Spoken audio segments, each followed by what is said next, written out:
नमो अरिहन्तारं नमो सिद्धारं नमो आयर्याणं नमो अध्यायाणं नमो लोये सवसामूलं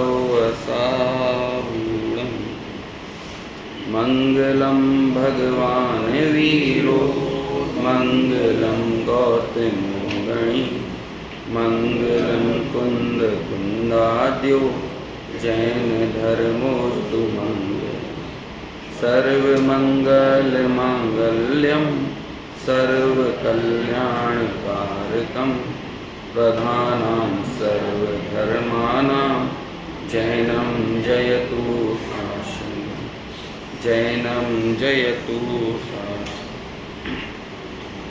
मंगलमय मंगलकरण वीतराग विज्ञान नमो ताहि जाते भय अरहंतादि महा करि मंगल करि हो महा ग्रंथ करण के काज जाते मिले समाज सब पावे निज पद राज पावे निज पद राज।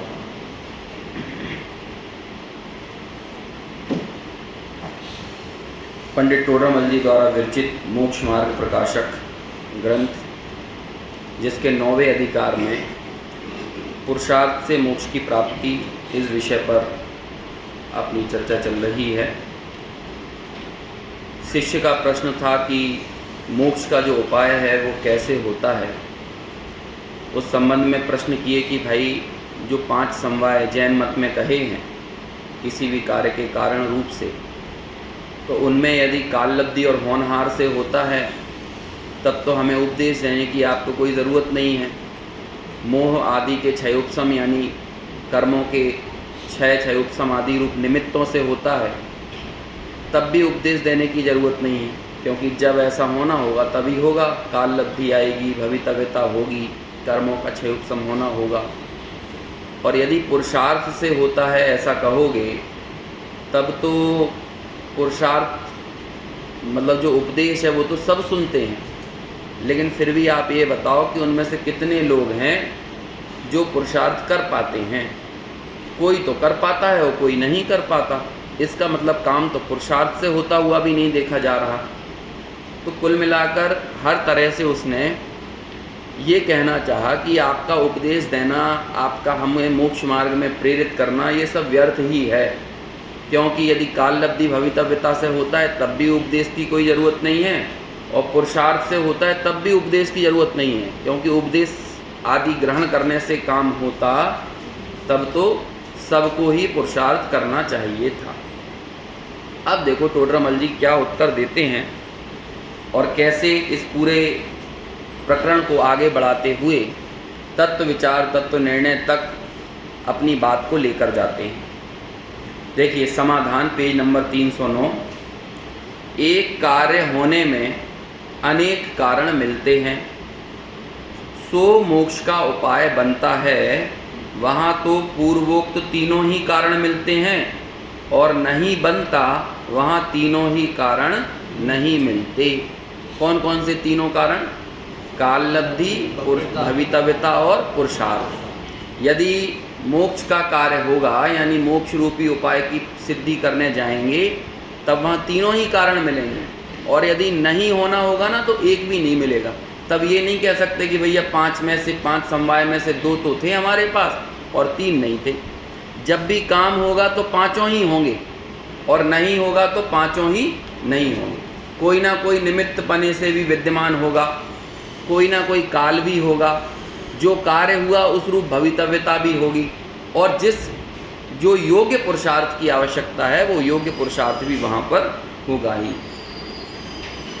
पूर्वोक्त 3 कारण कहे, उनमें काललब्धि व होनहार तो कोई वस्तु नहीं है। क्या कोई वस्तु? कल भी हमने थोड़ी बात की थी। क्या हम काललब्धि और होनहार को जैसे हमारे सामने ये मोबाइल फ़ोन, ये माइक और ये ऐसी चीज़ें रखी हैं, ऐसे हम काल लद्दी और होनहार को ऐसे हम एग्जिस्टेंस बता सकते हैं क्या? अरे काल लद्दी कोई अलग चीज़ थोड़ी है। जिस काल में कार्य हो रहा है बस वही काल लब्धि है बस, और इसके अलावा कोई काल लब्धि होती नहीं। कल हमने भगवान महावीर के मोक्ष की बात की कि अब उन्हें किसी काल विशेष के कारण मोक्ष हो गया क्या? अरे जिस समय उनको मोक्ष हुआ तो उस समय कोई ना कोई काल जो था ही ना, जो काल था वही काल काल लब्धि कहलाया, और जो घटना घट गई उस घटना को, उस कार्य को ही क्या बोलते हैं? भवितव्यता कहते हैं। और बस आचार्यों ने काल लब्धि और भवितव्यता को ऐसे ही समझाया है। देखो, जब भी हम क्रमबद्ध पर्याय की बात करते हैं तो क्रमबद्ध पर्याय का सीधे सीधे संबंध जब भी हम जोड़ते हैं तो काल लब्धि को ही वहाँ पर प्रमुख करके बात करते हैं, क्योंकि पर्याय का स्वसमय में होना यही तो क्रमबद्धता है, उसकी क्रम नियमितता है। लेकिन स्वसमय में पर्याय का जब घटना हुआ, मतलब स्वसमय में जो कार्य परिणत हुआ, जो पर्याय होने योग्य थी वो पर्याय हुई, तो अकेले वो पर्याय की निश्चितता थोड़ी है। वहाँ पर अकेली काल रूपी कार्य काल अकेला ही वहाँ पर नियत थोड़ी है, बल्कि वहाँ पर निमित्त भी नियत है, द्रव्य भी नियत है, क्षेत्र भी नियत है, और द्रव्य, क्षेत्र, काल, भाव, ये सब चीज़ें वहाँ पर है ना विद्यमान, तभी तो उस रूपी कार्य घटित हुआ है।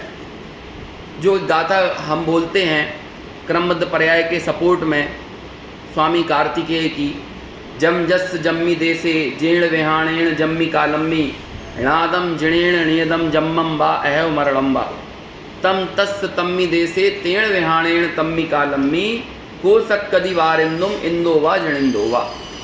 सुनी है ना ये गाथा? मेरे हिसाब से कौन सी 310 के आसपास की गाथा है कार्तिकेय अनुप्रेक्षा में, या नहीं 318-19 ऐसा नंबर होगा, 18-19 या 19-20। वहाँ पे आचार्य क्या कहते हैं? जम जस जम्मी देसे, मतलब जम यानी जो कार, जम्मी जम जस जो कार, जिस समय जिस देश में, जम्मी देशे जेण विहाणेण यानी जिस विधि से, जिस विधि यानी जिस पुरुषार्थ से, जेण विहाणेण जम्मी कालम्मी यानी जिस काल में, जो कार्य है ना, जो कार्य जिस रूप में, जिस विधि से, जिस काल में, और जिस, क्या इसमें सब चीज़ें आ गई ना, जिस विधि से, जिस काल में जो कार्य, तो जो निमित्त वहाँ पर निश्चित है, काल निश्चित है, क्षेत्र निश्चित है, समझ में आया? और एक तरह से पांचों समवायों को वहाँ पे गर्भित कर लिया, काल लब्धि, भवितव्यता, फिर पुरुषार्थ और निमित्त, और जो घटने रूप कार्य है उसमें विद्यमान स्वभाव, तो एक तरह से पांचों ही समवाय वहाँ पर विद्यमान हैं। ये जैसा होने योग्य है वैसा ही होगा। राधम जिनेण नियदम, मतलब जैसा जिनेंद्र भगवान ने देखा है वैसा का वैसा होगा। अच्छा, जिनेंद्र भगवान ने देखा है इसलिए होगा, ये ऐसा होना था इसलिए जिनेंद्र भगवान ने देखा है। वस्तु का परिणमन जिनेंद्र भगवान के ज्ञान के ऊपर निर्भर है, या जिनेंद्र भगवान का ज्ञान वस्तु के परिणमन पर निर्भर है? क्योंकि वो सम्यक ज्ञान है ना, सम्यक ज्ञान तो कहते ही उसको है जो यथार्थ पने से जाने।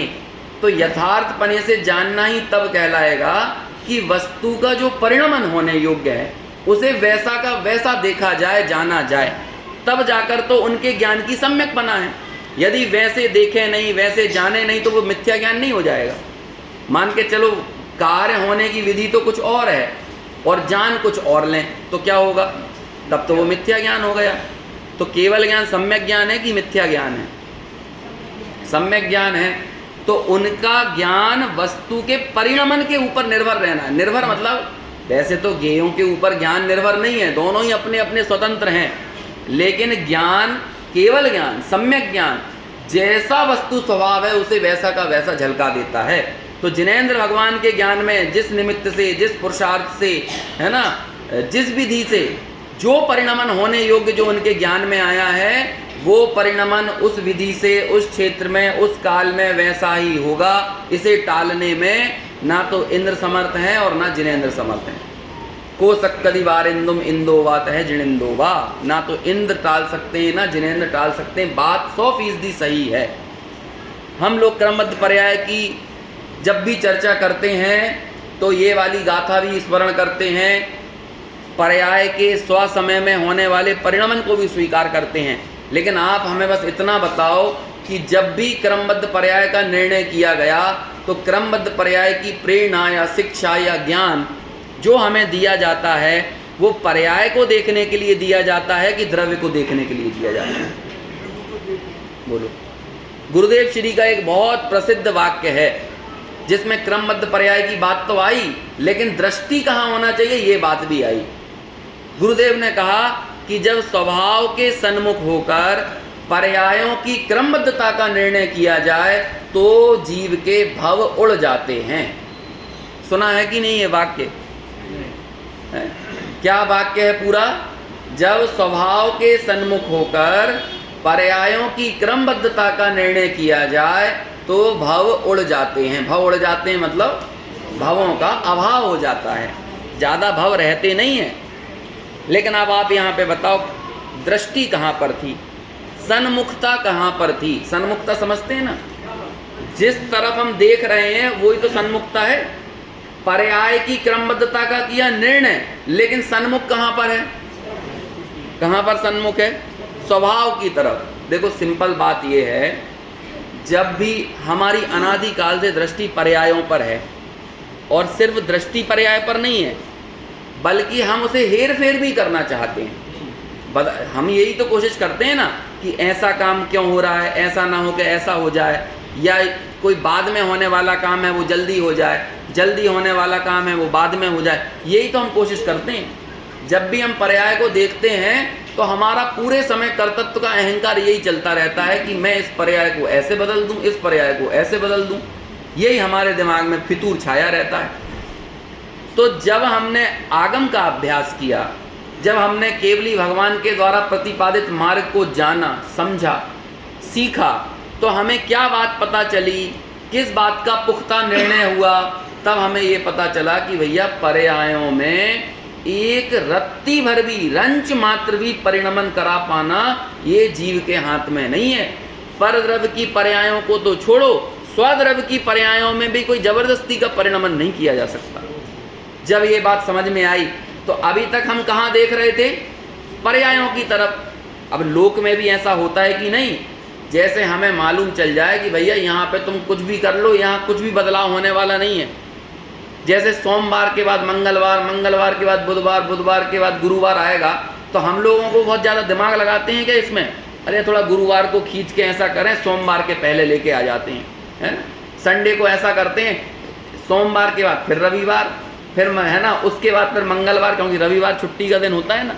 तो हम लोग क्या करें, हफ्ते में 3 बार संडे लेके आ जाएं। तो ऐसा हो सकता है? जहाँ भी हमारे दिमाग में ये बात नक्की हो जाती है कि यहाँ पर हमारे करने से कुछ नहीं होगा, तो वो लोग फिर हम वहाँ देखेंगे क्या?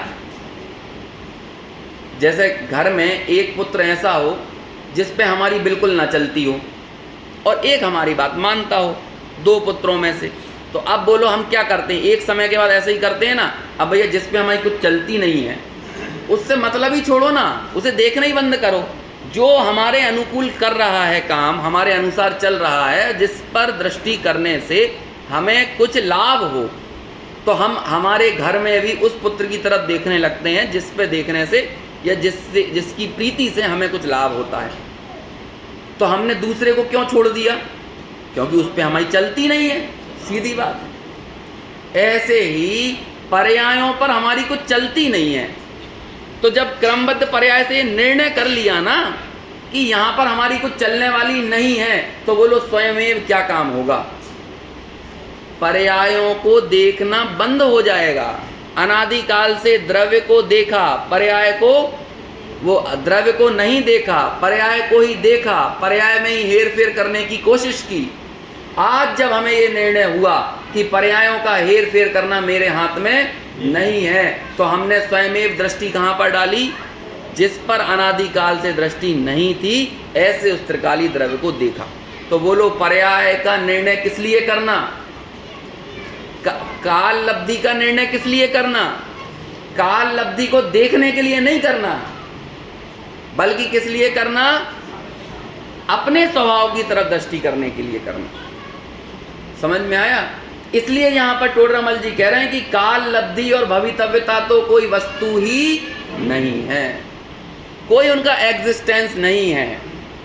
वो तो सिर्फ समवाय रूप से इसलिए कथन करने में आता है क्योंकि जब कोई कार्य होगा तो कोई ना कोई काल अवश्य होगा। दूसरी बात, अब मैं थोड़ी गंभीर बात आपको बताता हूं। चार अभाव तो आप सबने सुने हैं। कौन कौन से होते हैं चार अभाव? प्राग भाव, प्रध्वंसा भाव, अन्योन्या भाव और अत्यंता भाव। देखो, जो प्रगट ज्ञान की पर्याय है ना, थोड़ा सा गौर फरमाना ध्यान से। जो प्रगट ज्ञान की पर्याय है ना, इस प्रगट ज्ञान की पर्याय में ही पूरा का पूरा द्रव्य उतर के आना चाहिए। उतर के आना चाहिए मतलब ये हमारी वर्तमान ज्ञान की पर्याय। कौन सी वर्तमान ज्ञान की पर्याय? जिस ज्ञान की पर्याय में आप सभी अभी वर्तमान में, जैसे ये अपन कोई वाणी सुन रहे हो, या आप यहाँ पढ़ रहे हो, या ये नहीं भी पढ़ रहे तो आपको घर की याद आ रही है, तो वो भी ज्ञान की वर्तमान पर्याय ही है ना। कोई घर के कोई काम का विकल्प आपको हो, या कोई भी चीज़ हो सकती है, तो यही प्रगट ज्ञान की पर्याय है। अब होता क्या है, अनादिकाल से ज्ञान की पर्याय जब आती है तो क्या करती है, जो भी ज्ञेय इसके सामने आता है, ये उस ज्ञेय में ही इष्ट अनिष्ट की कल्पना करती है, उस ज्ञेय में ही हे उपादेय मानती है, और कभी भी वो ज्ञान की पर्याय जिस ज्ञायक से निकल रही है उस ज्ञायक को अपना नहीं मानती है।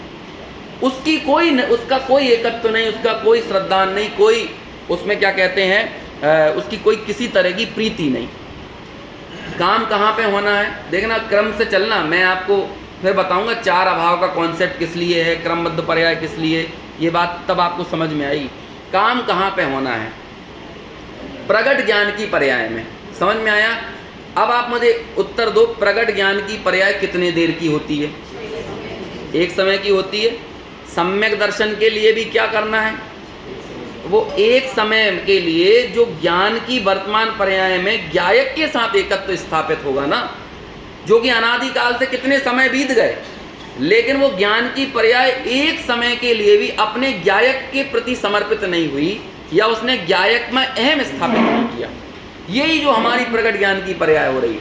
अच्छा, अब आप ये बताओ, यदि मान के चलो यहाँ पर मैं बैठा हुआ हूँ, अभी तो चलो इसमें थोड़ी सी जगह है, दो लोग और बैठ जाएंगे, लेकिन यदि यहाँ इतनी ही जगह होती कि मैं अकेला बैठ पाता, समझ में आया, तो फिर यदि किसी और को यहाँ बैठना है तो क्या करना पड़ेगा? पहले मुझे हटना पड़ेगा, तभी तो कोई दूसरा बैठेगा ना। अब आप देखो, एक समय की ज्ञान की पर्याय। अब देखो, सुनते जाना धीरे धीरे, पुरानी कड़ियाँ जोड़ते जाना, जितनी देर पहले मैंने बात शुरू की है। छद्मस्तों का ज्ञान एक समय में किसे जानता है? एक ज्ञेय को ही विषय बनाता है। ये बात तो पता है ना? छद्मस्त का ज्ञान एक समय में एक ज्ञेय को ही विषय बनाता है।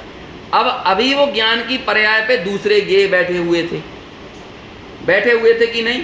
कोई ना कोई परद्रव्य, कोई ना कोई, है ना, पर पर्याय का हेर फेर, पर कोई विकल्प, कोई रागादि भाव, ये सब थे। अब ये सोचो कि उस एक समय की पर्याय पर यदि ज्ञायक को बैठाना है, मतलब आप समझते, बाबूजी युगल जी की वो पंक्ति तो सबको याद होगी ना, जिसने अपना कोना कोना त्रिकाली ध्रुव के लिए खाली कर दिया है वो सम्यक दर्शन। ये तो सुना है ना? तो कोना कोना मतलब समझते हैं, जैसे कि ये जगह है ना, इसका कोना कोना, यहाँ ज्ञायक, यहाँ ज्ञायक, यहाँ ज्ञायक, यहाँ, अब ज्ञायक ऐसे 10 नहीं है, लेकिन पूरे में पसर गया है। तो कौन पसर गया है? एक ज्ञायक भाव पसर गया। इसका मतलब क्या हुआ? वो ज्ञान की पर्याय हर प्रकार के पर द्रव्य, पर गुण, पर पर्याय और पर भाव, इन सब से रीत जाना चाहिए, तब जाकर वहाँ ज्ञायक बैठेगा। ज्ञायक ऐसे एडजस्ट नहीं होगा कि भैया थोड़ी सी जगह हमें दे दो, थोड़े से में तुम बैठ जाओ, थोड़े में से हम बैठ जाते। ऐसा थोड़ी होगा कि तुम उसी जगह पर अपने शरीर का एकत्व भी रखो और वहीं पे ज्ञायक भी बैठ जाए। ऐसा होगा क्या?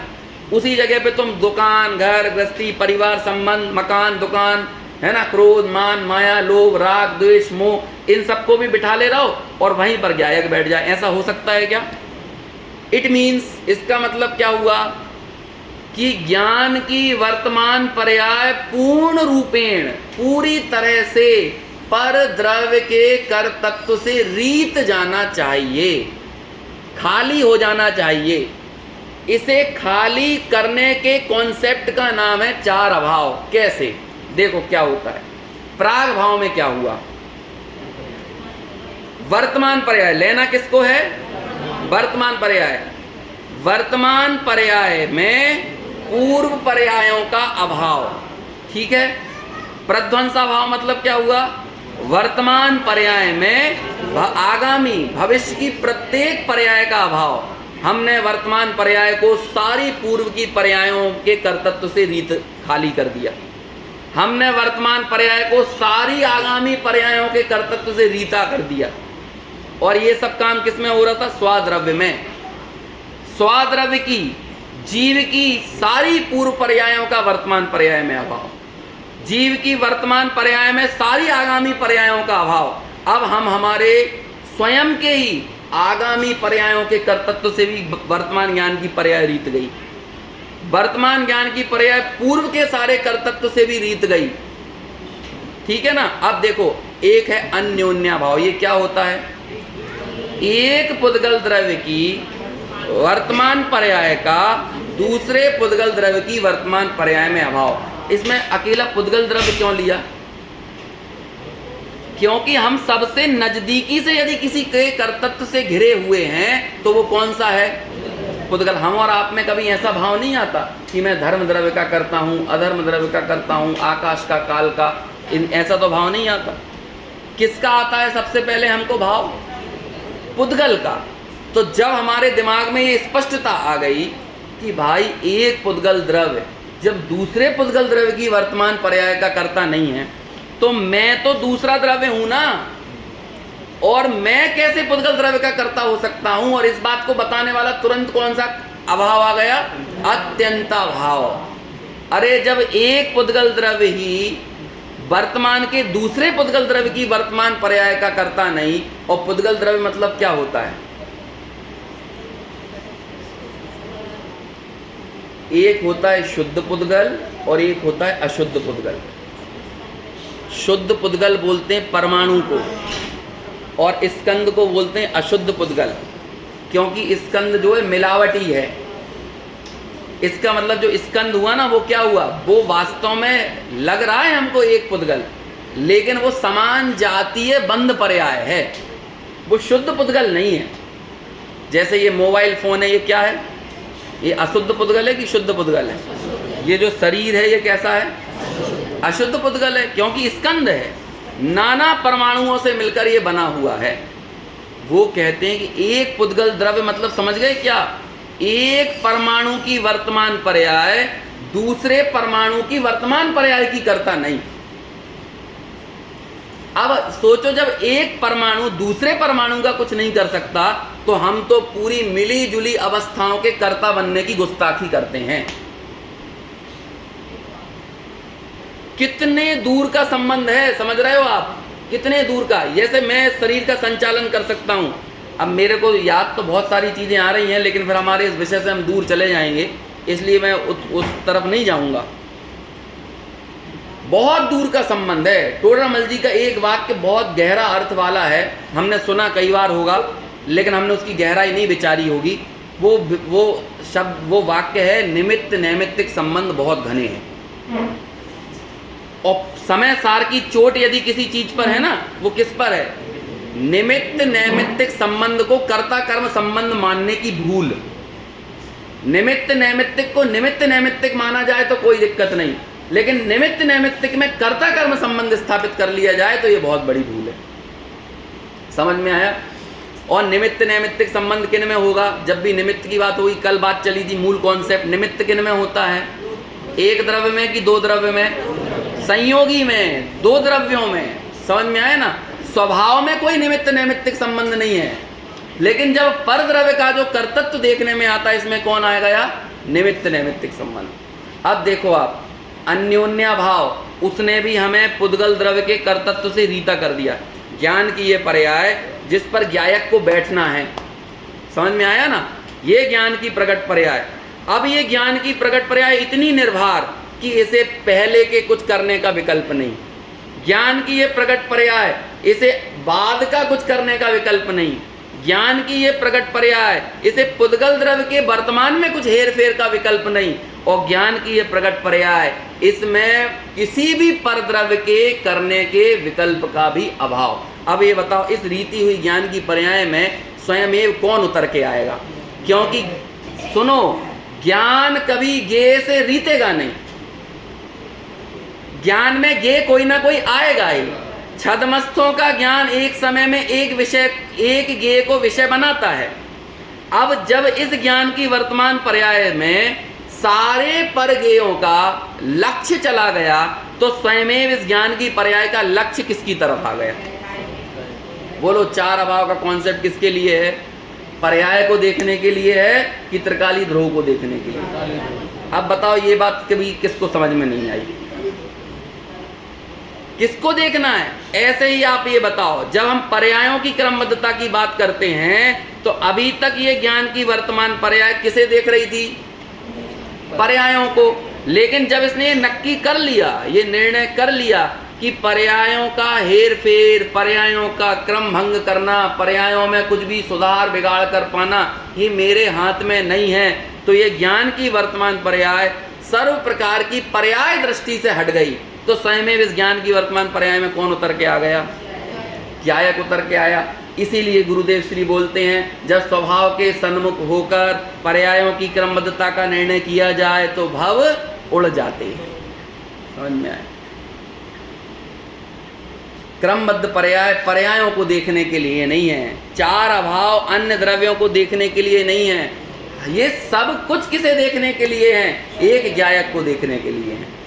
हम लोग याद कर लेते हैं, अरे पांच समवाय की व्यवस्था भी ज्ञायक को देखने के लिए है। और ज्ञायक को देखने का अर्थ ही क्या है कि जहां हम पर द्रव्य के संपूर्ण प्रकारेण सर्व प्रकार के कर्तृत्व से हट गए तो स्वयमेव जिस दृष्टि का विषय जो होने योग्य ज्ञायक था वही हो गया। बस इसका ही नाम क्या है? सम्यक दर्शन है। तो इसका ही नाम आत्मानुभूति है। अब बोलो, सम्यक दर्शन करने के लिए क्या करना है? यही तो निर्णय करना है। समझो, इस कॉन्सेप्ट को समझो। स्वाद्रव्य क्या है, परद्रव्य क्या है, सात तत्वों का विचार, जिसे तत्व विचार कहते हैं, उसका कॉन्सेप्ट क्या है? तत्व विचार में भी तो यही बात स्पष्ट हो रही है ना कि क्या, कि जीव क्या, मेरा लक्षण क्या, अजीव पुद्गल आदि अन्य द्रव्यों के लक्षण क्या, मेरा स्वलक्षण एक चैतन्य, एक चेतना। उस चैतन्य लक्षण से मैं जब अपने नजदीक गया और हमने अपने आप को स्वतः स्वयमेव जो विषय बनाया, ज्ञान की वर्तमान पर्याय के चप्पे चप्पे में उतरकर कौन आया? एक ज्ञायक भाव। इस ज्ञायक भाव का की प्रतीति, इस ज्ञायक भाव के एकत्व का नाम ही क्या है? वही तो सम्यक दर्शन है। लेकिन एक बात याद रखना, ये एडजस्ट नहीं करेगा ज्ञायक कि एक सीट पे तीन को बिठा लेने की कोशिश करो। तो ऐसे सोचो कि थोड़े से भी हम ज्ञायक को भी बिठा लें, थोड़े से वे दुकान भी बैठी रहे, थोड़े से घर गृहस्थी बाल बच्चे और दूसरी जिम्मेदारियां भी बनी रहें। और हम प्राय यही करते हैं, एक नाव में, वो क्या कहते हैं, दो नाव में सवारी करने की कोशिश है ना। हमारे दोनों जगह पांव पड़े रहें। ऐसा ही धर्म कितना होना चाहिए जीवन में? बोलो, स्वाध्याय के लिए कौन सा समय चुना जाता है? जिस समय कुछ ना कर रहे हो क्योंकि दिमाग में लक्ष्य में तो पहले क्या चल रहा है? कुछ ना कुछ काम है। भाई हमें मालूम नहीं है हमें कितना समर्पण देना है, इस पर हमें इसका एहसास नहीं है। हमारी रस्म अदायगी चल रही है। जैसे लौकिक में सब रस्म अदायगियाँ चलती हैं ना कि चलो भैया इनके ब्लौगा में चले जाओ तो थोड़ा सा दे आए हैं व्यवहार, थोड़ा सा यहाँ दें। ऐसे हमें लगता है भगवान के पास भी जाके हमें थोड़ा व्यवहार दे के आना है, रस्म अदा करना है। स्वाध्याय में आके भी थोड़ा सा रस्म अदा करना है, जिनवाणी सुन के भी रस्म अदा करना है। समर्पण चाहिए। श्रीमद् राजचंद्र जी का एक वाक्य था, जितनी प्रीति, जितना एकत्व, जितना पुरुषार्थ तेरा शरीर और शरीर से जुड़े हुए संयोगों के प्रति है, वो क्या कहते थे? इससे अनंत गुनी प्रीति, अनंत गुना एकत्व, अनंत गुना पुरुषार्थ जो है आत्मा के प्रति होना चाहिए। अब अनंत गुना तो जाने दो, जितनी प्रीति देह के प्रति हम उतनी ही नहीं कर पा रहे, उतनी ही नहीं कर पा रहे हैं। और फिर उन्होंने बताया भी लॉजिक कि ऐसा क्यों करना है, क्योंकि एक भाव में अनंत भावों का अभाव करना है तो कोई छोटा मोटा काम है। अब एक भाव हमारे पास है, सोचो इस पूरे जीवन में हमारी ज्ञान की पर्याय ने सबको विषय बनाया, लेकिन उस ज्ञान में वो ज्ञान ही नहीं आया जो सबको विषय बना रहा है। मैं इसे ऐसे बोलता हूं, एक स्त्री एक पति की संपदा को लेकर बाहर जाए, क्लबों में जाए, पैसा उड़ाए, है ना। आजकल महिला सशक्तिकरण के नाम पे लेडीज़ें भी शराब पी रही हैं, महिला सशक्तिकरण के नाम पर लड़कियां भी सिगरेट्स, है ना, खूब डिस्को बार और यहाँ वहाँ जाए। तो वो संपदा लेके किसकी आई? अपने पति की, ठीक है ना। पति की संपदा लेके आए और क्लबों में जाके वहाँ पर उसका पूरा पैसा उड़ाए, अन्य मर्दों के साथ, अन्य पुरुषों के साथ नाचे गाए, और उन सब के सामने निंदा किसकी करे? अनदेखी किसकी करे? अपने पति की करे। तो बोलो लोक में उस स्त्री को क्या कहेंगे जो सारी संपदा किसकी लेके आई? उसे कोई कहे भैया चलो तुम्हारे पति भूखे होंगे, तुम्हारे घर पे जाके देखो, उनकी कोई केयर करने वाला नहीं है, थोड़ा वहाँ जाके दृष्टि कर लो। तो वो कहे अरे तुम जाने दो यार, तुम छोड़ो उनकी बात मत करो, मुझे अपना मजा लेने दो।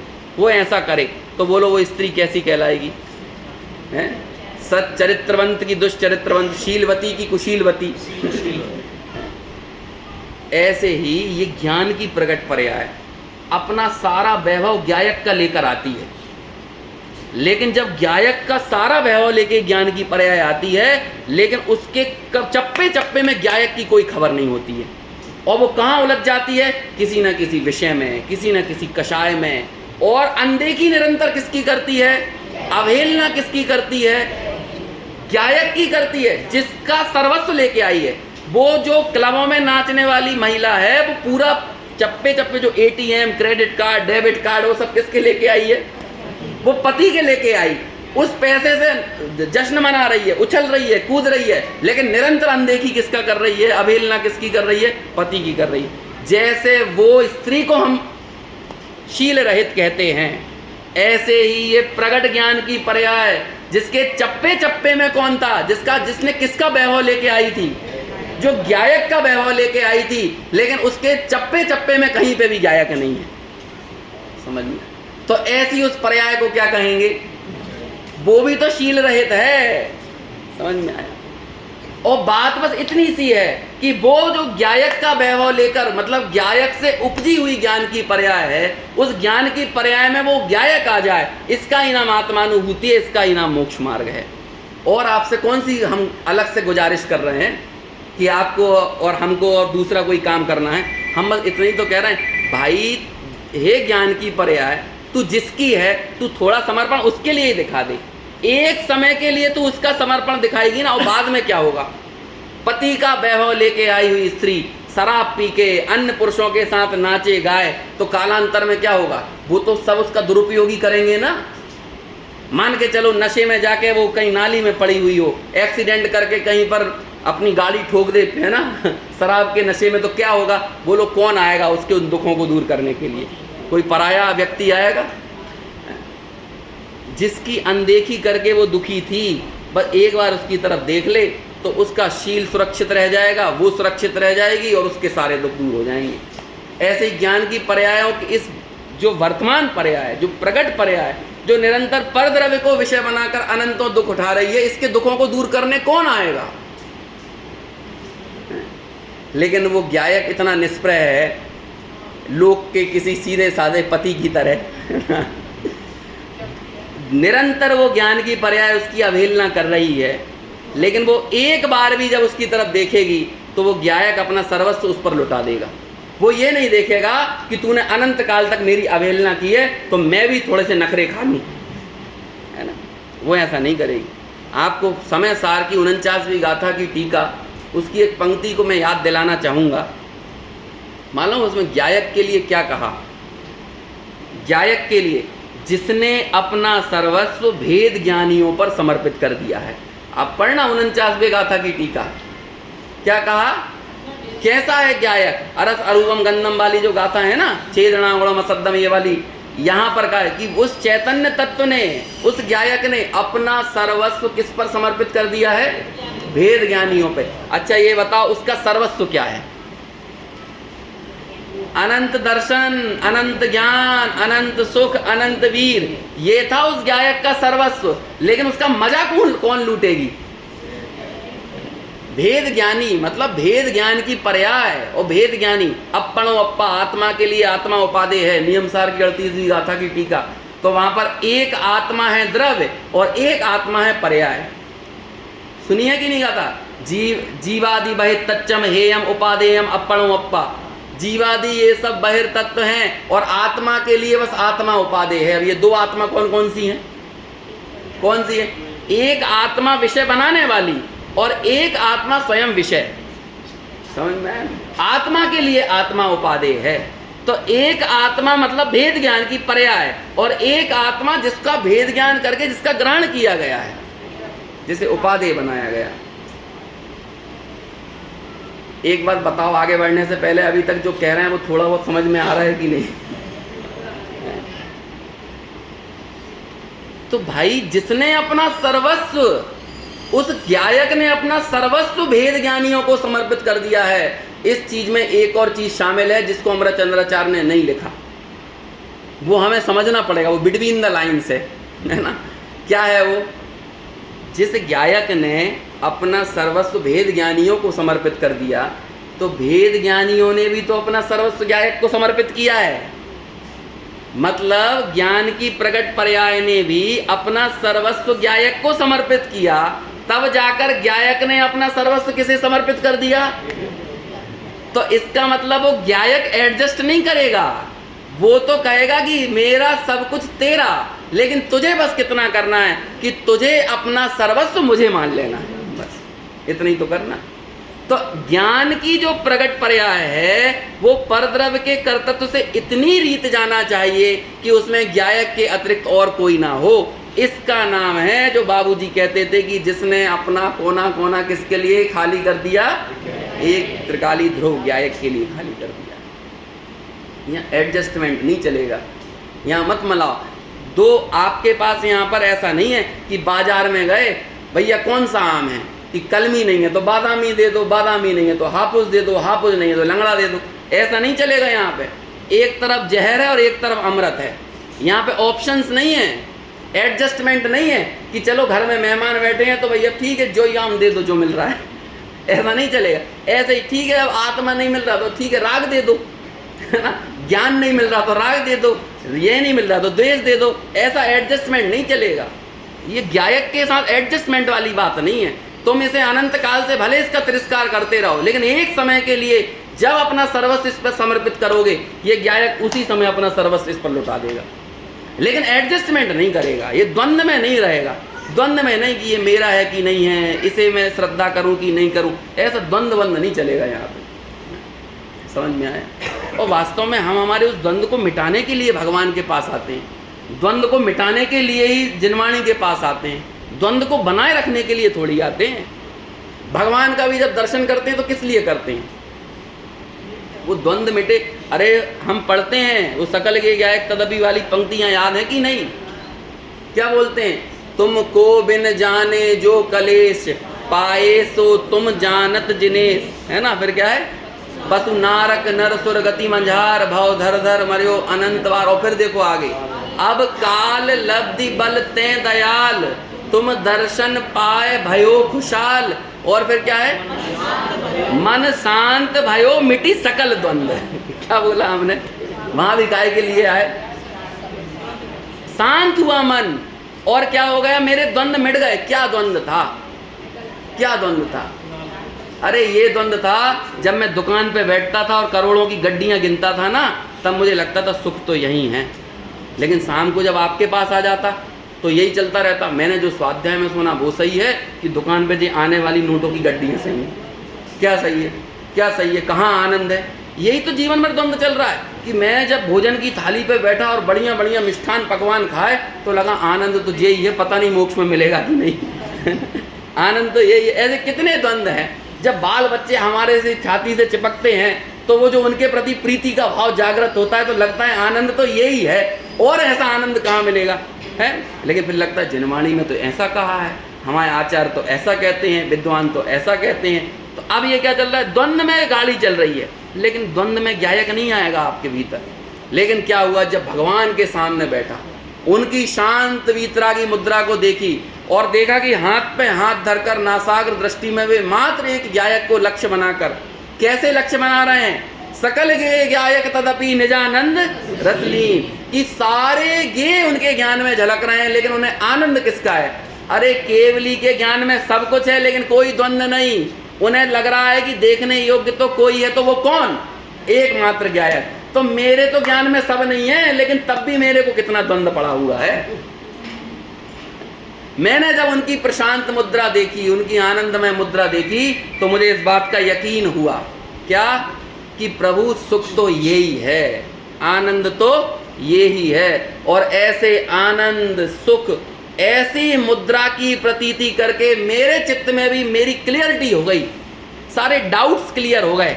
क्या डाउट क्लियर हो गए, कि वो जो मैं दुकानदारी, घर गृहस्थी, परिवार, मित्र, कुटुंब, इनके राग में पड़ के जो आनंद की कल्पना कर रहा था ना, वो आनंद नहीं है, ये आनंद है। ये भगवान को देख के पता चला। और जैसे ही वो द्वंद्व मिटा, तो क्या हुआ, मिटे सकल द्वंद्व और चाख्यो स्वातम रस दुख निकंद। बोलो, भगवान का दर्शन करके सम्यक दर्शन हो गया। लेकिन कॉन्सेप्ट तो क्लियर हुआ होगा ना, द्वंद्व तो क्लियर होगा ना, डाउट्स में काम नहीं होने वाला। एक बात तो बिल्कुल दिमाग में बैठा लेना, ऐसे नहीं चलेगा कि ये नहीं तो ये ले लें, ये नहीं तो ये ले लें, और वही चल रहा है। अब ज्ञान नहीं तो राग ले लें, समझ में आया। राग मतलब जहर, चाहे वो अप्रशस्त हो कि प्रशस्त हो, ये बात दिमाग में स्पष्ट होना चाहिए, क्लियरिटी होना चाहिए। क्यों, क्योंकि यदि हमें लग रहा है शुभ में प्रीति, अशुभ में अप्रीति, तो इसे क्या लिखा, शुभ अशुभ बंध के फल मंझार, रति अरति करे निज पद विसार। यदि मैंने किसी एक में भी प्रीति की, इट मीन्स, इसका मतलब क्या है, कि मैंने निज पद का विस्मरण किया, तब मुझे किसी अन्य पुण्य पाप आदि के भाव में रति और अरति या प्रीति अप्रीति करने का भाव पैदा हो। कोई भी एक पंक्ति, छोटी सी पंक्ति आप लो, लेकिन उसकी थोड़ी गहराई में उतरो, समझ में आया ना। वाचक में कोई अर्थ नहीं है, लेकिन उस वाचक से, वाचक मतलब ये जो शब्द होते हैं, ये क्या होते हैं, ये वाचक होते हैं ना। आनंद काय से आएगा, वाच्य की प्राप्ति से, वाच्य को ग्रहण करने से आएगा। समय सार जब लिखने गए आचार्य कुंद और उसकी वचनिका लिखी पंडित जयचंद जी छावड़ा ने, तो उन्होंने कहा ना कि ये अर्थ समय सार और शब्द समय सार, इनमें वाचक वाच्य नियोग, वाचक वाच्य संबंध है। जो शब्द समय सार है उससे आपका दुख दूर नहीं होगा। जो अर्थ समय सार है, जो वस्तु है, जो गुरुदेव श्री की आहा निकलती थी, तो वो काय से निकलती थी, वाचक समय सार से कि वाच्य समय सार के जरिए। यदि वाचक समय सार से निकलती ना, तो हम और आप में से कोई अच्छा एक्टर हो, एक्टिंग करके बता दे, वैसी आहा निकाल दे, अभिनय में भी ना निकाल पाएगा। वाच्य समय सार, समझ में आ रहा है। पानी से प्यास बुझती है, बोलो कौन से पानी से बुझती है। मैं बोल रहा हूँ पानी पानी पानी पानी, बोलो प्यास तो बुझी नहीं रही है। अरे जो वाच्य वाटर, अब उसे पानी मत बोलो, उसे वाटर बोलो, वारी बोलो, नीर बोलो, जल बोलो, जो बोलना वो बोलो, लेकिन वो जो वाच्य है ना, उसके ग्रहण से बुझेगी। अर्थ पानी जो है, समझ में है ना, शब्द पानी है, उससे प्यास नहीं बुझेगी। ऐसे ही शब्द समय सार से नहीं, अर्थ समय सार से हमारे दुख दूर होंगे। हर एक पंक्ति की गहराई में उतरो, समझ में आया। उनके मूल लक्ष्य को, उनके मूल कॉन्सेप्ट को समझो कि ये बात आखिर क्या कहना चाह रहे हैं। अब तक हमने 4 अभाव पढ़े, काय के लिए थे 4 अभाव, हमारी वर्तमान पर्याय को पर द्रव्य के कर्तृत्व से रिताने के लिए, रिताने यानी खाली करने के लिए है। ये पर्याय रीत जाए। मैंने जल्दी में बहुत सारी बातें बोल दी है ना, दिमाग पे लोड मत लेना। जितना एक आध बात भी आपके दिमाग में यदि स्पष्ट हो रही है ना, उस बात को पकड़ना। अच्छा, लोड लेना अच्छा है बोल रहे हैं भाई साहब।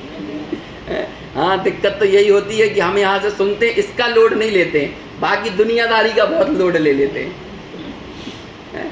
बाकी अभी अभी सबके दिमाग में कोई ना कोई लोड होगा कि यहाँ से घर जाके फिर क्या करना है, सब्जी काय की बनना है ना, दुकान पे जाके क्या करना है, कैसे सामान बेचना है, कैसे किससे उधारी वसूल करना है, उन सब का बहुत लोड है। लेकिन ये बात तो सही है, बहन श्री का के वचनामृत में एक वाक्य आता है, अब मुझे पूरी एग्जैक्ट पंक्तियाँ तो याद नहीं है, लेकिन ऐसे कि मुझे स्वद्रव्य का स्मरण नहीं हुआ, आज तक मेरे को ये सोच के मेरी आँख की पोरें भी गीली नहीं हुई, मेरे को आज तक अपने गायक का स्मरण नहीं हुआ। देखो, यदि बेटी यदि 32-35 साल की हो गई हो ना, तो हमारे पिता की कई रातें खराब हो जाती हैं कि नहीं। अरे बेटी इतने उसका विवाह नहीं हुआ अभी तक, 32-35 वर्ष की हो गई है, तो उसको भी कई बार आंख में से आंसू आ जाते हैं। लेकिन हमें कभी हमारी एक रात भी इसलिए खराब हुई है कि आज का दिन भी बिना सम्यक दर्शन के चला गया। बोलो, एक रात भी इसके लिए खराब हुई है। तो जब हमारी प्रायोरिटी में, हमारी प्राथमिकता में वो आत्मानुभूति इस लेवल की भी नहीं है, हमारे दूसरे सारे काम, यदि अगले दिन कोई घर में आयोजन होना हो, यदि 10-20 मेहमान आ रहे हो ना, तो रात को नींद नहीं आएगी ना, कि भैया कल क्या बनना है, कैसे बनना है, कैसे उनका आओ भगत करेंगे, कैसे एडजस्टमेंट। हमें उन चीज़ों की भी इतनी परवाह होती है, लेकिन हमारी कभी आज तक एक रात भी इसलिए खराब नहीं हुई कि आज का दिन बिना सम्यक के, बिना आत्मानुभव के चला गया। अब आप बोलो, हमारी प्राथमिकता का स्तर क्या है? जबकि यहाँ ये सारी चीज़ें यार, ये हम पढ़ रहे हैं ना, ये काल, लब्धि और होनहार, ये कोई वस्तु नहीं। तो आचार्य क्या बताना चाह रहे हैं कि तुम अपने भीतर के मिथ्या अभिप्राय का पोषण कर रहे हो काल, लब्धि और भवितव्यता के नाम पर। वो काल, लब्धि और भवितव्यता तुम्हें अन्य सर्व पर द्रव्यों में लगाना थी। अभी आगे जाके कहेंगे कि भैया पर द्रव्य का कर्ता बनता है, तब तो वहां पे काल, लब्धि और होनहार याद नहीं आती। लेकिन जब तत्व विचार का कहो तो इसे काल, लब्धि और होनहार याद आने लगती है। तो कहते हैं कि वैसे तो महंत बना रहना चाहता है, और सारा का सारा जो कहना चाहिए आगम का ज्ञान है, काल, लब्धि, भवितव्यता आदि, वो यहाँ पे लगा देता है। तो कहते हैं जिन मत में ऐसी अनीति संभव है नाई, ऐसी अनीति नहीं चलेगी। ये किस लिए थी? ये काल, लब्धि, भवितव्यता का जो कॉन्सेप्ट, जो समवायों में यदि इनको मुख्य करके बात की जाती है, तो मात्र इसलिए की जाती है कि हमारी पर द्रव्य की दृष्टि छूटे। यदि वो नहीं छूट रही है, इसका मतलब हमने अभी इसको सही ढंग से समझा नहीं। देखो आगे क्या बात करते हैं, काल, लब्धि, होनहार तो वस्तु नहीं, जिस काल में कार्य बनता है वही काल, लब्धि, और जो कार्य हुआ वही होनहार। तथा जो कर्म के उपसमादिक हैं वह तो पुद्गल की शक्ति है, इसका आत्मा कर्ता हरता नहीं है। तो इस इंतजार में मत बैठे रहो कि वो जब कर्मों का उपसम होना होगा, क्षय होना होगा, तो ये तो पुद्गल का काम है। जीव, आत्मा, चैतन्य इनका कर्ता हरता नहीं है। तुम क्यों, तुम्हारा जो काम है तुम वो तो कर नहीं रहे। और ये देख रहे, आजकल होता भी है नहीं, ऑफिसों में ऐसा होता है कि सर हम ये काम क्यों करें, अपने बॉस अधिकारी से बोलते हैं ना कि हम ये काम क्यों करें, उसने तो नहीं किया, वो करे तो मैं करूं, वो करे तो। भैया वो जो भी अधिकारी है वो कहता है भैया तुम उसके चक्कर में क्यों बैठे हो, उसका काम कुछ और है, तुम्हारा काम कुछ और है। लोगों को इस बात की बड़ी समस्या रहती है कि दूसरा कुछ नहीं कर रहा। जैसे कि घर में यदि 3 लोगों के काम बांट दिए जाएं, तो एक व्यक्ति अपना काम बस इसलिए नहीं करेगा कि दूसरा नहीं कर रहा तुम्हें जो काम दिया गया तुम तो वो करो। तो ऐसे ही हम पुद्गल की शक्ति के भरोसे क्यों बैठे हुए हैं? हमें जो काम मिला है, हमारा जो काम है, हम तो वो करें। तो कह रहे हैं ये कर्मों के उपसमाधि होना, ये तो पुद्गल का कार्य है, पुद्गल की शक्ति है। तुम इसके भरोसे क्यों बैठे हो कि जब वो उपसम होना होगा, जब क्षय होना होगा, क्षय उपसम होना होगा, तब मैं ये कार्य करूंगा। तो कहते हैं इसके तुम कर्ता हरता नहीं हो।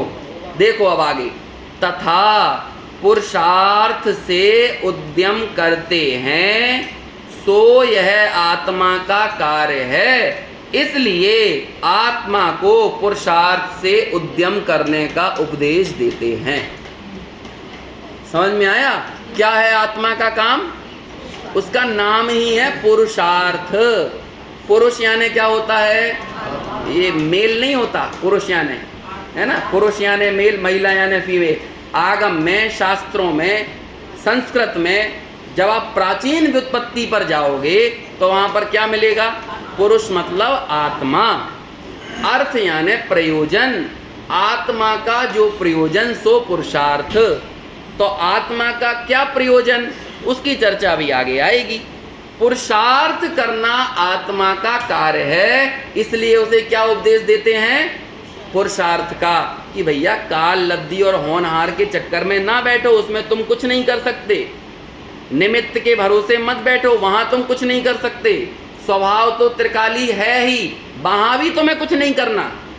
स्वभाव को बनाना नहीं है, वो तो बना बनाया है ही ना, त्रिकाली त्रिकाली है, स्वयं से निर्मित है, इसलिए ही तो वो स्वभाव है। इसलिए वहां भी कुछ नहीं करना। मात्र कौन सी चीज रह गई है, पुरुषार्थ। समझ में आया ना। तो पुरुषार्थ से यदि उद्यम करे तो यहाँ वहां पर काम होता है, ये आत्मा का कार्य है। इसलिए आत्मा को पुरुषार्थ से उद्यम करने का उपदेश देते हैं। देखो एक पैराग्राफ और पढ़ते हैं अभी, बाकी और विशेष चर्चा तो आगे करेंगे। देखिए, वहाँ यह आत्मा जिस कारण से कार्य सिद्धि अवश्य हो, उस कारण रूप उद्यम करे, वहाँ तो अन्य कारण मिलते ही मिलते हैं और कार्य की सिद्धि भी होती ही होती है। तथा जिस कारण से कार्य की सिद्धि हो अथवा नहीं भी हो, उस कारण रूप उद्यम करे, वहाँ अन्य कारण मिलें तो कार्य सिद्धि होती है, ना मिले तो सिद्धि नहीं होती। देखो इतना सा वाक्य समझो। इन 5 कारणों में से 5 कारण कौन कौन से, 5 समवाय कौन कौन से, स्वभाव, पुरुषार्थ, होनहार, काल लब्धि, थोड़ा सा क्रम भंग कर दिया अपन ने। स्वभाव, पुरुषार्थ, काल लब्धि, होनहार और निमित्त। इनमें से कुछ कारण ऐसे हैं कि वो हों तो कार्य की सिद्धि हो अथवा ना भी हो, दोनों बातें हो सकती हैं। लेकिन एक कारण ऐसा है कि वो हो तो अन्य कारण भी मिलेंगे और कार्य की सिद्धि भी होगी। इन 5 में से वो कारण का नाम है पुरुषार्थ। समझ में आया। देखो स्वभाव तो सबके पास है, लेकिन अकेले स्वभाव के होने से कार्य सिद्धि होने की गारंटी है कि नहीं। यदि स्वभाव होने से कार्य की सिद्धि होती तो सबके हो ही जाता, स्वभाव तो सबके ही विद्यमान है। इसका मतलब स्वभाव के होने से कार्य सिद्धि हो तो हो, ना हो तो ना हो। निमित्त से कार्य सिद्धि हो सकती है क्या, ये भी कोई नहीं है गारंटी। भले निमित्त तो साक्षात अकिंचित कर है, वो तो उस पर तो आरोप आने वाला है। कल रात को अपनी बात चली थी कि भैया निमित्त तो हमेशा आरोपी रहेगा, अपराधी कभी नहीं बनेगा, है ना। हमेशा आरोपी आएगा उस पर। तो निमित्त से भी ये काम नहीं होने वाला। क्या काल लब्धि और भवितव्यता से होगा? अरे काल लब्धि और भवितव्यता तो नाम ही तब मिलेगा जब काम हो जाएगा। यदि काम नहीं होगा तो इनको नाम भी नहीं मिलने वाला, इनको लेवल नहीं मिलने वाला, संज्ञा नहीं मिलने वाली। ये इनके ऊपर काल लब्धि का लेवल नहीं चिपकेगा, भवितव्यता का लेवल नहीं चिपकेगा। वो कब चिपकेगा? जब काम होगा। लेकिन पुरुषार्थ नाम का समवाय ऐसा है, यदि पुरुषार्थ से कार्य हो तो कहते हैं वहां पर अन्य कारण भी मिलेंगे ही मिलेंगे और कार्य की सिद्धि होगी ही होगी। इसलिए इस जीव को पुरुषार्थ से उद्यम करने का उपदेश देते हैं। और इसके आगे की विशेष चर्चा अपन शाम को करेंगे, जब ये पूरा प्रकरण एक पैकेज के रूप में हमारे सामने आएगा, तब जाकर हमें इसकी पूरी स्पष्टता अपने दिमाग में, अपनी बुद्धि में बन पाएगी। अकेले बीच में से थोड़ा सा ग्रहण कर लें और आगे का छोड़ दें, पीछे का छोड़ दें, तो हमारे कोई स्पष्टता बनने वाली नहीं है। तो इसलिए जब तक पूरे प्रकरण का सही ढंग से अवगाहन ना करें, तब तक अपनी दृष्टि में आधा अधूरे ज्ञान से अपना कोई कॉन्सेप्ट निर्मित ना करें, बल्कि पूरा प्रकरण भली भांति समझकर, स्पष्ट करके, और फिर ये जानें कि आखिर पुरुषार्थ क्या है और क्यों पुरुषार्थ करने की प्रेरणा टोडरमल जी साहब यहाँ पर दे रहे हैं। और विशेष चर्चा अपन आगे।